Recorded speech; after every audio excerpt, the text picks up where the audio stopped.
What's up, Fearless Church family?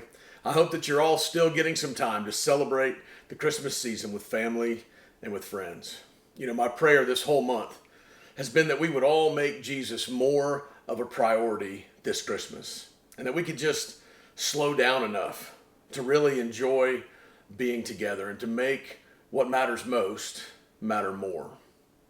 You know, it's hard to believe that 2025 is about to be over. We're just days away from the year ending, and it seems like just a few weeks ago we kicked off the year. But here we are, coming to the close of our second year as Fearless Church. You know, every year tells a story, not just of what we did, but of what God did in us and through us.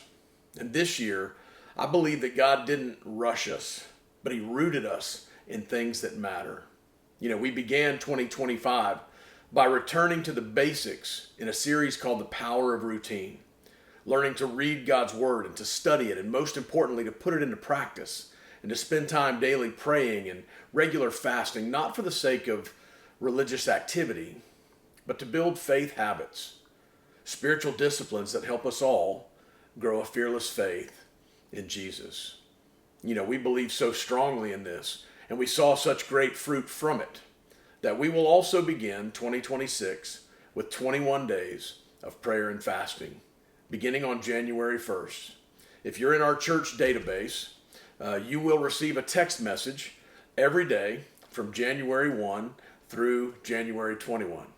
It'll have a video link to a daily devotion recorded by one of our leaders here at Fearless. It'll have a Bible verse, either about prayer or about fasting, a short devotional video, just to help us all get on the same page.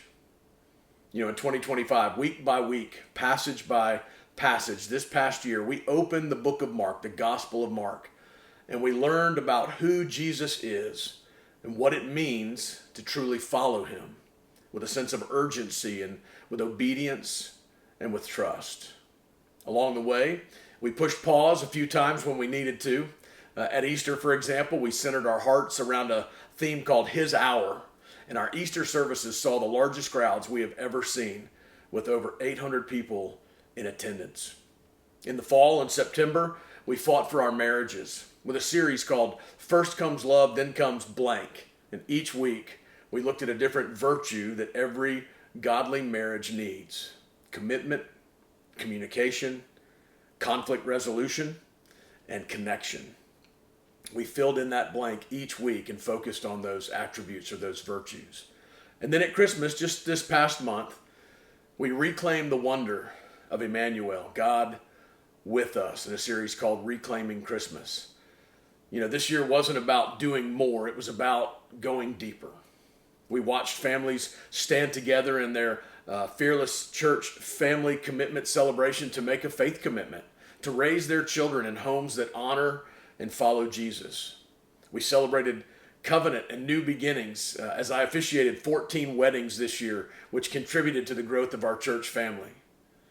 Men have also been a focus this year. We've encouraged men to follow Jesus and to lead their families as God designed.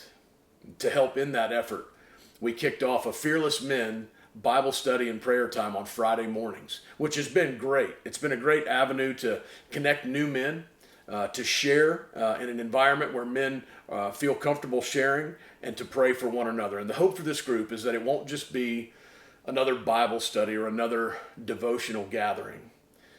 We don't want it to be something that competes with our small groups, but we want it to be a focused prayer engine that intercedes for our church regularly and powerfully.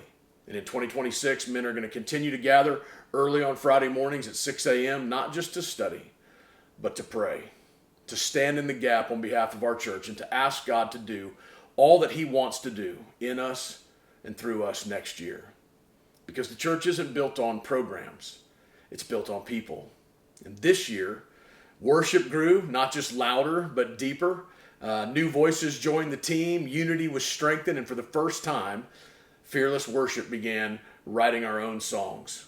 Faithful was just the beginning, a reminder that God is still giving His church a voice.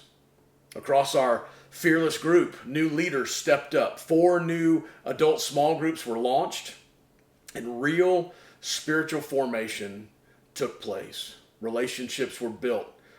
Depth was gained. An additional 5 groups formed specifically to experience the 2-7 spiritual growth studies, books 1 and 2. And lives weren't just informed, but they were transformed together. And we believe that the church isn't being the church unless the next generation is thriving. And this year, hundreds of kids and students walked into age-appropriate environments each Sunday where Jesus was made known. Students leaned into hard conversations in the series Christian Sexuality. 4 weekly messages, and then once a month they gathered to go a little bit deeper into these hard topics. And they did that with biblical truth and grace.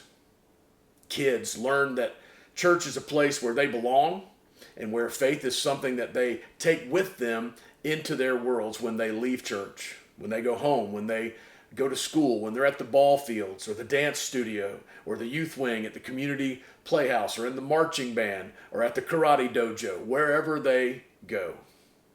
Summer camps like Camp Kid Jam and Generate were full, and God used those shared experiences to bond people together and to help them grow closer to God and each other.